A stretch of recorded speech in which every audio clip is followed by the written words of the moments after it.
ভক্তবৃন্দ আমার দণ্ডবত প্রণাম গ্রহণ করবেন। আজকে ফাল্গুন মাসীয় আমলকি একাদশী সম্বন্ধে অনেক ভক্তবৃন্দই জানতে চায়।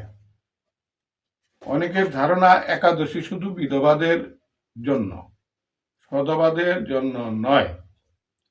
একাদশী 9 থেকে মৃত্যুর আগ পর্যন্ত আমাদের সনাতন ধর্মীয় যারাই আছেন তাদের জন্য একাদশী অবশ্যই পালনীয়।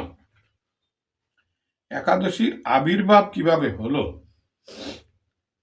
একাদশী ভগবান যখন আমাদের এই সৃষ্টি করলেন, এই সৃষ্টিতে ভগবান মানুষ সৃষ্টি করলেন, পশু পাখি সৃষ্টি করলেন, গাছপালা সৃষ্টি করলেন, কীট পতঙ্গ সৃষ্টি করলেন এবং কৃমি ও মাছি পোকা সব সৃষ্টি করলেন। 84 লক্ষ জীব সৃষ্টি করলেন। তন্মধ্যে জীবের মধ্যে মনুষ্য জীব হলেন সর্বশ্রেষ্ঠ জীব। এই জীবের আচার বিচার, তার কাজকর্মের হিসাব আছে। যদি পাপ কর্ম করা হয় তাহলে এই জীব কোথায় যাবে? নরকে যাবে। নরকে যমরাজ কি করবেন? এই জীবের সেই বিচার করবেন। বিভিন্ন নরক আছে, বিভিন্ন নরকে যার যা পাপ সেই নরকে সেই পাপ ভোগ করতে হবে। আর যদি সে পুণ্য অর্জন করেন তাহলে সে কোথায় যাবে? স্বর্গে যাবে। স্বর্গের সুখ ভোগ করার পর আবার সে এই আমাদের নরলোক বা এই মর্ত্যলোক যেখানে আমরা আছি এখানে আবার সে ফিরে আসবে। তাই একাদশীর অধিষ্ঠাতা ভগবান শ্রী বিষ্ণু কি করলেন? যাতে এই প্রত্যেকটা ভক্ত একাদশী পালন করে বৈকুণ্ঠ ধাম প্রাপ্ত হতে পারে, সেই জন্য তিনি এই ব্রত অনুষ্ঠানের আয়োজন করলেন। মহিষী জেমিনি ঋষি একদিন তার গুরু বেদব্যাসকে প্রশ্ন করলেন, প্রভু, আমাকে একাদশীর উপবাস সম্বন্ধে, একাদশীর অপ্রাকৃত গুণাবলী সম্বন্ধে আমাকে একটু শ্রবণ করান। ছিল বেদব্যাস ঋষি জমিনী ঋষি প্রশ্ন শুনে অপ্রাকৃত আনন্দ ধামে উন্নীত হলেন। বললেন, হে ব্রহ্মর্ষি ঋষি, একাদশী পালনের ফলে প্রকৃত রূপে পরমেশ্বর নারায়ণেরই শুদ্ধ ভাবে বর্ণনা করতে সক্ষম হন। কি বললেন ব্যাসদেব জেমিনি ঋষিকে? দেখো, একাদশী সম্বন্ধে শুধু একমাত্র ভগবান শ্রী বিষ্ণু, ভগবান নারায়ণই এটা বলতে সক্ষম হন। আমি যতটুকু জানি আমি তোমাকে ওইটুকু জানাই। তখন শ্রী বিষ্ণু জমিনী ঋষি বললেন যে মানুষকে শাস্তি দেওয়ার জন্য ভগবান কি করলেন? একজন পাপ পুরুষকে আবিষ্কার করলেন। সেই পাপ পুরুষ কি হয়েছে? নানান তার অঙ্গ প্রত্যঙ্গ, তার নাভিমূল, তার দেহ, তার মস্তক, বিভিন্ন পাপে, তার উদর বিভিন্ন পাপে জর্জরিত। আমি কয়েকটা উদাহরণ দিচ্ছি। এই পাপ পুরুষের মস্তকটি ছিল ব্রহ্মহত্যার পাপ। পাপ পুরুষের 2টি চোখ ছিল নেশা আসক্তিজনিত পাপ। পাপ পুরুষের মুখটি ছিল স্বর্ণচুরি জনিত পাপ। পাপ পুরুষের কুটিদেশ আত্মস্তুতি পাপ। জঙ্গা গুরুর প্রতি অপরাধ জনিত পাপ। লিঙ্গ ছিল কন্যা বিক্রয় জনিত পাপ। পশ্চাৎ দেশ গোপন বিষয় প্রকাশ করার পাপ। পদযুগল ছিল, হ্যাঁ, পিত্ত হত্যার পাপ, তার কেশরাশি অন্যান্য জনিত কর্মজনিত পাপ। এই প্রকার একটি বিভৎস পাপময় জীব সৃষ্টি করেছিলেন, যার শরীর ঘোর ও কৃষ্ণবর্ণ এবং চোখ দুটি পীতবর্ণ। সে পাপীদের অতীব দুর্দশা দান করে। পরমেশ্বর ভগবান শ্রী বিষ্ণু এই পাপ পুরুষকে দেখে নিজে নিজে চিন্তা করতে লাগলেন যে আমি তো জীবগণের সুখ এবং দুঃখের স্রষ্টা, আমি তো এই জীবকে সৃষ্টি করেছি, তাহলে এই জীব কেন এই কষ্ট দুঃখ করবে? আমি যাতে জীব কষ্ট দুঃখ না করে তার উদ্ধারের জন্য আমাকেই একটা উপায় সৃষ্টি করতে হবে। তখন ভগবান কি করলেন? এই একাদশীকে আবির্ভাব করলেন। বলেন একটা ব্রত, একাদশী ব্রত, এই ব্রত পালন করলে পাপ পুরুষ তোমাকে স্পর্শ করতে পারবে না। এখন যখন ভগবান বিষ্ণু যমলোকে গেলেন, গিয়ে দেখেন যে সকল পাপী তার পাপ ভোগ করতেছে এবং খুব করুণ সুরে আত্মচিৎকার করতেছে। তখন ভগবানের মায়া হলো, ভগবান করুণার সিন্ধু, দীনের বন্ধু, তিনি কি করলেন? সকলকে বললেন তোমরা একাদশী ব্রত পালন করো, তোমরা সবাই এই নরক জ্বালার থেকে তোমরা মুক্তি পাবে। তখন নরকবাসী সবাই একাদশী ব্রত পালন করলেন এবং সবাই বৈকুণ্ঠ ধাম প্রাপ্ত হলেন। হরে কৃষ্ণ। তারপর পাপ পুরুষ বললেন, হে প্রভু, এইভাবে যদি আপনার সকল ভক্ত নরক জ্বালার থেকে মুক্ত হয়ে বৈকুণ্ঠ ধামে চলে যায়, তাহলে আমার কি কাজ? আমি কোথায় যাব? আমি তো একাদশী তিথিতে একাদশী পালনকারী ভক্তকে দেখলে আমার ভয় হয়, আমি তাদের দেখে পলায়ন করি। আমি তাদেরকে তো নষ্ট করব, দূরে থাক, আমি তাদের দেখে ভয়ে পলায়ন করি। তাই আমাকে এমন একটা জায়গা দেন যেখানে আমি বাস করতে পারি। একাদশীর দিন আমার এই ধরাধামে কোথাও কোনো জায়গা নেই, আমি কোথায় যাব? যেখানেই যাই সেখানেই দেখি ভক্ত একাদশী পালনরত, সেই ভক্তের কাছে আমি ভিড়তেও পারিনি না। তখন ভগবান শ্রী বিষ্ণু বলেন, পাপ পুরুষ, তোমাকে কোন রকম চিন্তা করতে হবে না। তুমি এই একাদশীর দিন এই পঞ্চশস্যের মধ্যে বিরাজমান থাকবে। তাই একাদশীর দিন কোনো ভক্ত যদি পঞ্চশস্য ভক্ষণ করেন, তাহলে তার এই পঞ্চশস্য ভক্ষণের ফলে তার দেহের মধ্যে পাপ পুরুষ প্রবেশ করে এবং সে নরকগামী হয়। এই হলো একাদশী আবির্ভাবের তথ্য। তাই ভগবান বলছে, হে পাপ পুরুষ, ওঠো, খেদ করো না। একাদশীর দিন তোমার আশ্রয় কোথায় হবে? মন দিয়ে শোনো। একাদশীর দিন তুমি খাদ্য শস্য আশ্রয় করে থাকবে, আর ভাবনা করো না, কারণ তোমার একাদশীর দিন সেখানে তোমাকে কেউ বাধার সৃষ্টি করবে না। পাপ পুরুষকে এইরূপ বলে পরমেশ্বর ভগবান বিষ্ণু অন্তর্ধান হলেন এবং পাপ পুরুষ নিজের কাজে লিপ্ত হল। হরে কৃষ্ণ। সুতরাং সেই থেকে পরম লাভে শ্রেষ্ঠবান ব্যক্তিগণ একাদশীর দিন শস্য গ্রহণ করে না। বিষ্ণুর আদেশে জড়জগতে সকল প্রকার পাপ কর্ম একাদশীর দিন খাদ্য শস্য গ্রহণ করে না। তাই ভক্তগণ, আপনারা সবাই একাদশীর দিন কোন খাদ্য অর্থাৎ পঞ্চশস্য, চাল, গম, জব, সরিষা এবং তিল, এই পঞ্চশস্য যেগুলা মাটি ফুঁড়ে বের হয় শস্যদানা, সেই শস্যদানা কোনোটাই আপনারা ভক্ষণ করবেন না। তবেই আপনার নিকটে পাপ পুরুষ আসতে পারবে না।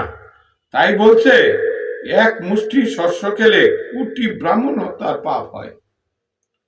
একাদশীর দিন যদি কোনো ভক্ত এক মুষ্টিও অন্ন খায়, শস্য দানা খায়, তাহলে কি হবে? কোটি ব্রহ্ম হত্যার, অর্থাৎ 1 কোটি ব্রাহ্মণ হত্যা করলে যে পাপ, সেই পাপ হবে। আর এই আমলকি একাদশী যদি কেউ পালন করে, এই আমলকি একাদশী যদি কেউ পালন করে, তাহলে কি হবে? সে সকল পাপ থেকে মুক্ত হবে। এই আমলকি একাদশী, এটা আমাদের ধর্মীয় মাস হচ্ছে গোবিন্দ মাস। এর আগে আমি ধর্মীয় মাস সম্বন্ধে আলোচনা করেছিলাম 12টি মাস। আজকে এই ধর্মীয় মাস ফাল্গুন মাস মানে ধর্মীয় মাস, আমাদের সনাতনীয় মাস হচ্ছে গোবিন্দ মাস। এই গোবিন্দ মাস ফাল্গুন মাসের শুক্লপক্ষিয়া আমলকি একাদশী। আজকে আমলকি একাদশী। এই একাদশী সম্বন্ধে ব্রহ্মাণ্ড পুরাণে মান্দাত্তা ও বলিষ্ঠ সংবাদ ফাল্গুন মাসের শুক্লপক্ষিয়া একাদশী মাহাত্ম্য বর্ণনা করা হয়েছে। মান্দাত্তা অনেকেই নাম শুনছেন এবং অনেকেই হয়তো জানেন। মান্দাত্তা ছিলেন একজন সুশাসক। স্বর্ণকাররা এখনো কয় মান্দাত্তার নিয়মে যদি স্বর্ণ নেও তাহলে এত দাম। মান্দাত্তার আমলে ছিল আনা, সের, তারপরে কাঠা, এই সমস্ত তরল পদার্থ ছিল। এখন তো কেজি, কিন্তু তখন সের ছিল, ছটাক ছিল। তারপরে আপনি গিয়া 5 কেজির বলতো ধরা। এরকম মান্দাত্তা আমলের যে সিস্টেম ছিল, নাম ছিল, জমির নাম ছিল কাঠা, পুয়া, করা, এই সমস্ত। এখন তো আমরা বলি মিটার, ইঞ্চি, আমরা বলি লিটার, আমরা বলি কেজি। কিন্তু এই সিস্টেমটা আগে যখন মান্দাত্তার আমলে ছিল কি, আনা, 16 আনা 1 ভরি, 16 আনায় 1 ভরি, 16 ভরি 80 তোলায় 1 কেজি, 40 সেরে 1 মন। এগুলো হলো মান্দাত্তার আমলের হিসাব। আচ্ছা, সেই কথা পরে। তাই এই আমলকি একাদশী সম্বন্ধে মহারাজ মান্দাত্তা একদিন মহামণি বলিষ্ঠ দেবকে বললেন, হে মণিদেব, হে মণিবর, আপনি যদি আমার প্রতি প্রসন্ন হন তবে কৃপা পূর্বক আপনি বলুন, এই কোন ব্রত আচরণ করলে সুলভে প্রকৃত মঙ্গল হয়। মান্দাত্তা কাকে বললেন? বলিষ্ঠ মণিকে বললেন, হে মণিদেব, আমাকে আপনি একটু বলুন কোন ব্রত পালন করলে সহজেই মঙ্গল লাভ করা যায় এবং সহজেই বৈকুণ্ঠ ধাম প্রাপ্ত হওয়া যায়। বলিষ্ঠ মুনি মান্দাত্তার কথা শুনে বললেন, হে রাজন, রহস্য ইতিহাস সহ এক শ্রেষ্ঠ ব্রত মহিমা তোমাকে বলবো, যদ্বারা শুভ ফল পাওয়া যেতে পারে। বলিষ্ঠ মুনি মান্দাত্তাকে বলেন, হে রাজা, আমি তোমাকে এমন একটা ব্রতের কথা বলবো যার দ্বারা তুমি শুভ ফল পেতে পারো। তখন এই বলিষ্ঠ মুনি বলেন, এই ব্রতের নাম হয়েছে আমলকি একাদশী ব্রত। ইহা ঘোরতর পাপের বিনাশক এবং মুখ্য তথা 1,000 গো দানের পূর্ণ ফল দায়িনী। কি হয়? 1 মুষ্টি ফল, 1 মুষ্টির দানা যদি আমরা একাদশীর দিন ভক্ষণ করি, তাহলে আমাদের এক সহস্র ব্রাহ্মণ হত্যার পাপ হয়। কিন্তু এখানে কি বলছে, এক সহস্র আপনার আমলকি একাদশী পালন করলে ঘোরতর পাপের বিনাশ হয় এবং মুখ্য তথা এক সহস্র গো দানের পুণ্য ফল লাভ হয়। পুরাকালে চার বর্ণ সকল শ্রেণী মানুষের স্বাস্থ্যকর বৈদিক নামে এক সুরমা নগর ছিল। সেই রাজ্যে বেদধ্বনি নিরত শোনা যেত। চন্দ্রবংশীয় রাজা পাশবী বিন্দুকের বংশধর চিত্ররথ নামক মহাধার্মিক সত্যদ্রোহী নৃপতি জন্মগ্রহণ করেছিলেন। সেই রাজা সৌর্য বীর্য ঐশ্বর্য ও শাস্ত্রজ্ঞ পণ্ডিত ছিলেন। রাজার রাজত্বকালে রাজ্যে কোন রকম অমঙ্গল হতো না, চুরি ডাকাতি কিছুই হতো না। প্রজাগণ সকলেই বিষ্ণু ভক্তিপরায়ণ ছিলেন। হরে কৃষ্ণ। ভক্তবৃন্দ একটু খেয়াল দিয়ে এটা শ্রবণ করবেন যে তখন প্রজাবৃন্দ খুব শান্তিতে বসবাস করছিলেন, একাদশী পালন করতেন তারা। বর্ষান্তে ফাল্গুন মাসের শুক্ল পক্ষিয়া দ্বাদশী যুক্ত একাদশী আমলকি একাদশী ব্রত এসে উপস্থিত হলো। সেই একাদশী মহাফল দায়নি জেনে রাজা প্রজাদের আবাল বৃদ্ধা বনিতা, এই যে কথাটা আমি বললাম যে একাদশী সবার জন্য, আবাল মানে ধরে আমরা যাদেরকে শিশু বলি, বৃদ্ধা একদম বৃদ্ধ বনিতা সবাই, সকলের জন্য একাদশী ব্রত পালন করা অবশ্য কর্তব্য।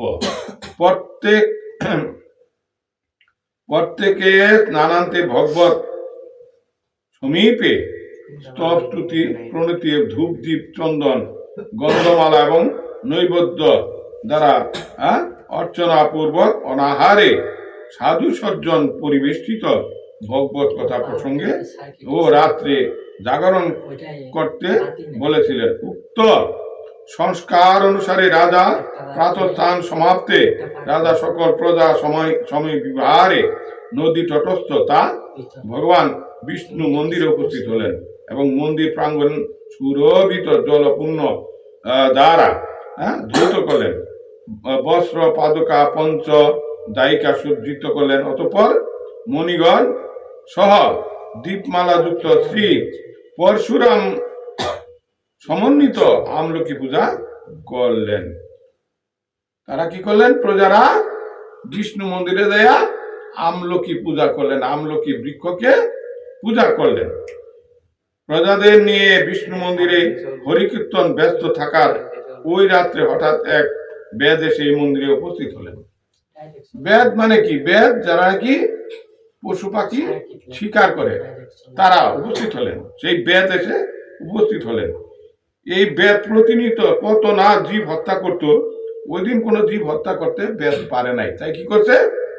বেদ ওই রাত্রে মন্দিরে ওই ভক্তদের সঙ্গে সারা রাত্রি কাটিয়ে দিলেন এবং তার সকালবেলা সকল ভক্তবৃন্দের সাথে গিয়ে কি করলেন? সরোবরে অর্থাৎ পুকুরে চান করলেন। চান করে তিনি মন্দিরে জাগরণরত ভগবত কথা শ্রবণের ফলে পরবর্তী জন্মে অশ্বরথ এবং পদাতিক সৈন্যযুক্ত জয়ন্তীনগরে বিদুরথ রাজার পুত্র বসুরথ নামে সেই বেদ জন্মগ্রহণ করে। একটা রাত্রি ওই বেদ কি করেছিলেন? ভক্ত সঙ্গে কাটিয়েছিলেন। যখন আবার এই বেদের মৃত্যু হলো, পরবর্তী জন্মে সে কি করলেন? তার পুণ্যের ফলে সেই বেদ কি হলেন? তিনি সেই ধর্মপরায়ণ সদ্গুরু রাজা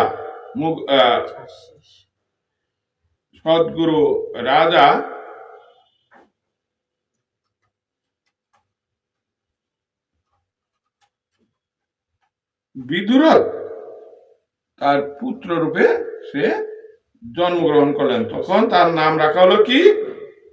বসুরথ। এই সেই বেদ জন্ম গ্রহণ করে। বহু সদ্গুণে পরিপূর্ণ রাজা বসুরথ শান্ত, ক্ষমাশীল, ধৈর্যশীল, সত্যনিষ্ঠ, বিষ্ণু ভক্তি পরায়ণ ছিল। এই বেদ যখন নাকি আবার পরবর্তী জন্ম গ্রহণ করলেন, তখন তিনি বিষ্ণু ভক্তি পরায়ণ হলেন। তখন তিনি কি হলেন? তিনি সত্য পরায়ণ হলেন। কিভাবে হলেন? ওই যে একটা রাত্রি ভক্ত সঙ্গে কাটিয়েছিলেন, সেই জন্য তাকে আবার ভগবান কি করলেন? তাকে এই এই ধরাধামে পাঠাইলেন এবং উন্নত মাতৃ জুনিতে পাঠাইলেন। আর অন্যান্য যারা ভক্তবৃন্দ ছিলেন, তারা তাদের পুণ্যের ফলে তারা সেই বৈকুণ্ঠ ধামে চলে গেলেন। এই বেদ এক রাত্রি এখানে উপস্থিত থেকে সারা রাত্রি এই নাম কীর্তন শ্রবণ এবং ভক্ত সঙ্গ করার ফলে তার ফলস্বরূপ সেই বেদ সেই বসুরথ রাজার পুত্র হিসাবে এই জন্মগ্রহণ করলেন। এই ধর্মপরায়ণ সদ্গুরু সম্পন্ন রাজা একদা মৃগয়াকর থেকে বনের মধ্যে এক তৃণ গ্লুম্ন মণ্ডিত কূপের মধ্যে পড়ে যায়। রাজা করছে মৃগয়া গিয়েছেন, মৃগয়া মানে হরিণ শিকার। হরিণ শিকার করতে গিয়ে কি করছেন? রাজা একটা কূপের মধ্যে পড়ে গেছে। সেই রাজা ক্ষুধায় পীড়িত রাজা বাহুর উপর মাথা রেখে ঘুমিয়ে পড়ে। এক সময় শ্লেষরাজ তাকে আক্রমণ করে, নানান অস্ত্র দ্বারা তাকে প্রহার করে এবং এই দুষ্ট রাজা আমার বাবা, ঠাকুর দাদা এবং অন্যান্য বংশধরদের বধ করেছিল, ওকে আজ আমি শেষ করবই। এই যে পশুরা, যে পশুগুলাকে বেদ বধ করেছিল, সেই পশুর সন্তানেরা আজকে এসে কি করলেন? সেই বসুরথ নামে যে রাজা ঘুমিয়ে আছে তাকে মারার জন্য উদ্যত হলেন। কিন্তু ওই যে সে একাদশী পালন করেছিল, সেই জন্য রাজাকে আশ্চর্যের বিষয় হলো যে রাজার অঙ্গে কোনরূপ অস্ত্রে আঘাত লাগলো না, কারণ ভগবান শ্রী বিষ্ণু তার ভক্তকে রক্ষা করলেন। হরে কৃষ্ণ।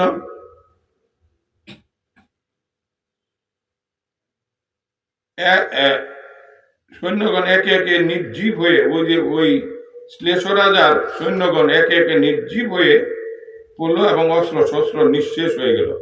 এমন সময় তাদের সম্মুখে রাজার শরীর থেকে এক দিব্য জ্যোতির্ময়ী, দিব্য গন্ধযুক্ত, নানা অলঙ্কারের সুবিধা পরমা সুন্দরী রমণী উদ্ভূত হলেন।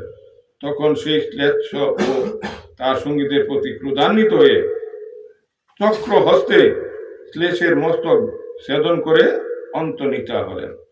রাজা কিন্তু তখনই নিদ্রিত ছিল। হঠাৎ ঘুম থেকে দেখে সমন্বিত রাজা এই হত্যাকাণ্ডে বিস্মিত হল। রাজা বলতে লাগলেন, ওহে, কে আমার প্রবল শত্রুর হাত থেকে রক্ষা করলেন? কে এমন পরম হিতৈষী আছেন? দেখা দিন, আমি তার প্রতি কৃতজ্ঞ। এমন সময় আকাশবাণী হলো, কেশব, ভগবান ছাড়া শরণাগত কে রক্ষা করতে পারেন? রাজা ওই দৈববাণী পেয়ে গৃহে ফিরে গেলেন। সেই দিন হয়তো হতম্বে আরো শ্রদ্ধাযুক্ত ভাবে ভগবান চিন্তায় দিনপাত করতে লাগেন। অবশিষ্ট কালে ইন্দ্রের নানা নিষ্কণ্ঠক রাজা পালন করে দেহান্তে বৈকুণ্ঠ ধাম প্রাপ্ত হলেন। হরে কৃষ্ণ। মহর্ষি একাদশী মহর্ষি বলিষ্ঠ মহারাজ মান্দাতাকে বলেন, হে রাজন, যে মানব পরমোত্তম এই আমলকি একাদশী পালন করেন তার বিষ্ণুলোক প্রাপ্ত হয়, এটা নিশ্চিন্ত ভাবে জেনে রাখো। কি বলেন? বলিষ্ঠ মহর্ষি বলিষ্ঠ মহারাজ মান্দাত্তাকে বললেন, হে মান্দাত্তা মহারাজ, এই যে শুক্ল পক্ষিয়া, ফাল্গুন মাসের শুক্ল পক্ষিয়া এই আমলকি একাদশী, এই একাদশী পালন করলে অবশ্যই সেই ভক্ত বৈকুণ্ঠ ধাম প্রাপ্ত হবে, এটা নিশ্চিত রূপে জেনে রাখো। তাই ভক্তবৃন্দ, আপনারা সবাই এই একাদশী ব্রতগুলো পালন করবেন। একাদশী তিথিতে কোনো রকম অন্ন ভক্ষণ করবেন না। যদি আপনি ভগবানের বৈকুণ্ঠ ধামে যেতে চান। আমরা মানুষ এই পৃথিবীতে এসেছি, আমাদের মৃত্যু একদিন না একদিন হবেই। আমরা মৃত্যু লোক ভুলে যাই। আমরা মনে করি আমাদের মৃত্যু হবে না, কিন্তু মৃত্যু আমার একদম সন্নিকটে, কেউ বলতে পারবে না কখন কার মৃত্যু হয়ে যাবে। এই সময় থাকতে থাকতে আপনারা ভগবানের শ্রীচরণে আশ্রয় নিন এবং ভগবান শ্রী বিষ্ণুর লীলা, ভগবানের শ্রী বিষ্ণুর দ্বারা আবির্ভূত একাদশী পালন করুন এবং সবাই ভালো থাকুন, সুখে থাকুন এবং সুস্থ থাকুন। এই বলে আজকের মতো এই একাদশী ব্রতের মাহাত্ম্য আলোচনা আজকের মতো এখানে বিশ্রাম রাখলাম। হরে কৃষ্ণ। ওং নমো বাসুদেবায়। ওং নমো বাসুদেবায়। ওং নমো বাসুদেবায়।